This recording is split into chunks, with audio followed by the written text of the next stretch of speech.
Salut à tous mes abonnés, bienvenue sur notre chaîne Éclatube. Si vous n'êtes pas abonné, n'hésitez pas à vous abonner et à activer la cloche de notification. Merci. Bravo, bravo, bravo, bravo au Niger, bravo au général Tiani qui vient de franchir le cap des géants dans le domaine pétrolier. Ah oui, chères dames, chers messieurs, chères demoiselles, lorsque vous verrez cette vidéo, rassurez-vous d'avoir poussé au maximum des cœurs et de partage. Parce que le Niger vient d'envoyer ses premières gouttelettes de pétrole brut jusqu'au port de Cotonou vers la commercialisation à l'international. C'est une nouvelle à féliciter. C'est une nouvelle à vraiment encourager, chères dames, chers messieurs, chères demoiselles. Parce que depuis la naissance du Niger, nous n'avons pas eu ces gens qui peuvent gérer le Niger tel qu'il est, tel que le peuple a besoin. Et alors, on a aujourd'hui à la tête du Niger celui-là qui ici vient en faveur du peuple, qui subvient aux besoins du peuple, qui vient ici au nom du peuple et qui a décidé de travailler avec le peuple pour un Niger nouveau, pour un AES nouveau. Chères dames, chers messieurs, chères demoiselles, c'est pourquoi nous vous appelons massivement à soutenir ce monsieur, le général Tiani, qui est ici assisté par ses frères et confrères d'âmes, qui le conduit, qui l'accompagne jusqu'au bout de cette réussite. Et alors, comment ne pas féliciter celui-là qui a ici de l'enthousiasme, celui-là qui a ici une vision plus loin. Vous comprenez? Voilà, c'est tellement difficile. Nous savons qu'il y a des pays en Afrique qui ont ici des richesses, mais qui ne sont pas gérées par eux-mêmes. Mais pourtant au Niger, ces richesses nigériennes sont gérées par le peuple nigérien dorénavant. C'est de ça qu'il s'agit. Il faut le savoir que le Niger a déjà pris sa souveraineté. Désormais, on gère notre uranium de nous-mêmes.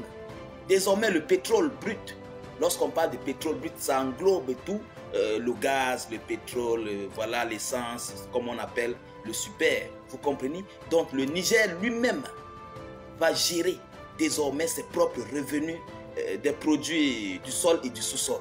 C'est à féliciter, sans compter de l'or, du manganèse et autres.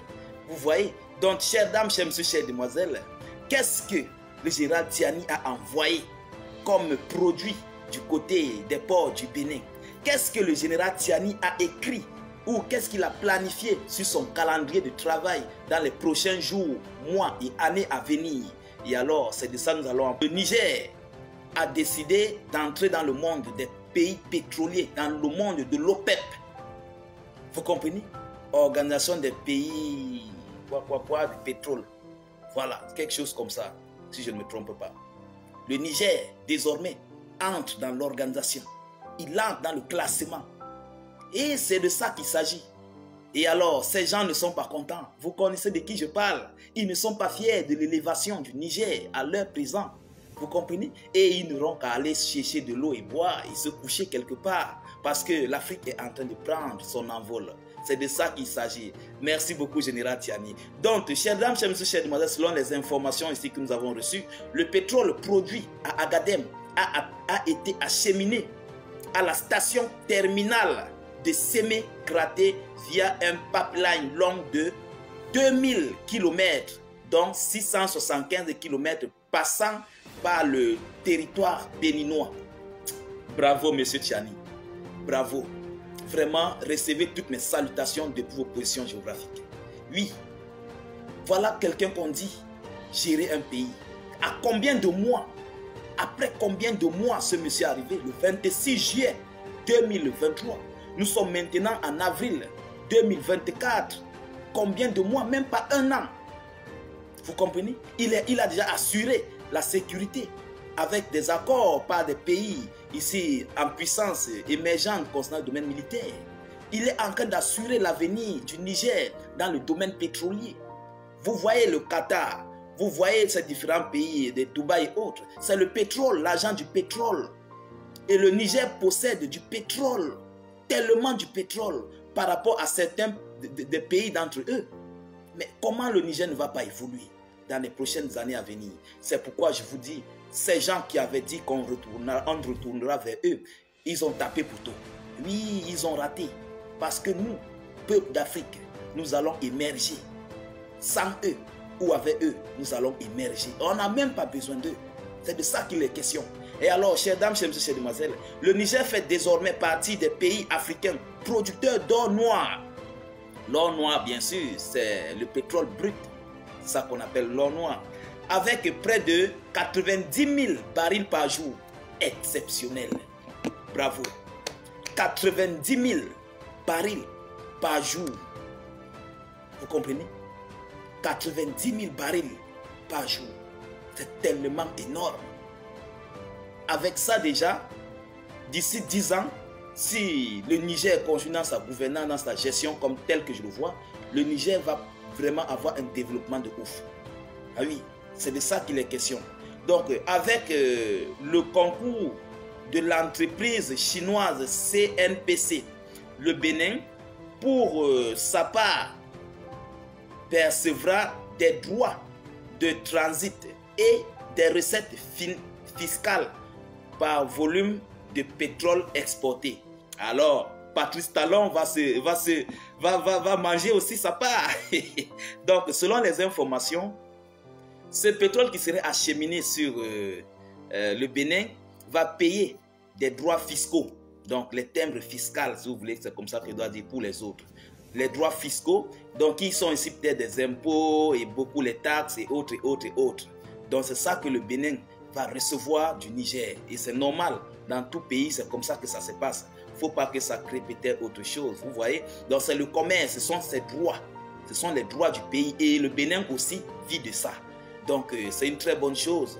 Patrice Talon, peut-être, il a maintenant compris la valeur du Niger. Et c'est pourquoi même il paniquait que le général Tiani pouvait faire passer ce pipeline du côté du Togo.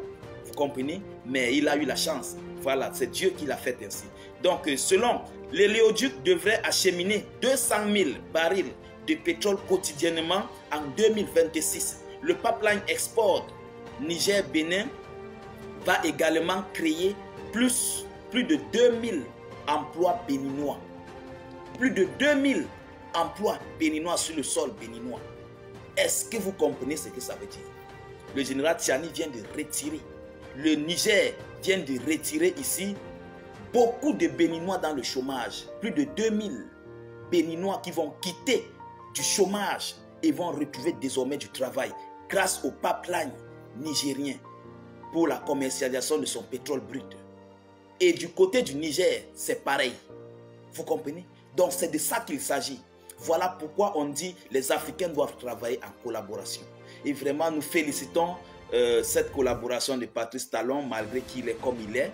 Bon, c'est notre frère, notre père, notre oncle africain, on l'accepte ainsi. Mais il faut qu'il comprenne qu'il doit changer. Voilà. Donc, un pays n'est pas pays tout seul. Un pays est un pays avec ses voisins aux alentours. Vous comprenez? C'est là qu'on dit, oui, voilà tel pays, là-bas, voilà tel pays, nous sommes tel pays. Mais si tu es toi seul, bon, tu es vivant. Selon moi, tu es juste vivant. Voilà, c'est de ça qu'il s'agit. Donc, pour le général Tiani, c'est un très grand pas des géants qui vient de franchir dans le domaine pétrolier et de s'aligner dans le monde de l'OPEP. Vous comprenez? Et d'ici peu, nous allons voir le développement du Niger. Nous allons constater ici le taux de chômage qui va diminuer. Nous allons voir ici plusieurs choses qui vont changer du côté du Niger et c'est vraiment une très bonne nouvelle pour le peuple nigérien. C'est une très bonne chose pour les Nigériens et les Africains aussi, bien sûr, parce qu'il n'y a pas seulement les Nigériens qui vont travailler soit au Niger, soit au Bénin, non. Il y a plusieurs nationalités, même les Camerounais, les Ivoiriens qui vont travailler. Ceux-là qui auront la capacité, leurs mains et pieds pour travailler, vont travailler s'ils le veulent. Donc c'est pourquoi je dis c'est une très bonne chose pour l'Afrique. Voilà, chères dames, chers messieurs, chères demoiselles, je ne veux pas vous tenir en haleine. Je vais devoir m'arrêter là pour cette vidéoconférence. Je vous prie, vous qui me suivez, de continuer de la partager dans tous les groupes possibles. Continuez de pousser assez de cœur, assez de pouces bleus. Laissez vos avis en commentaire, c'est très important.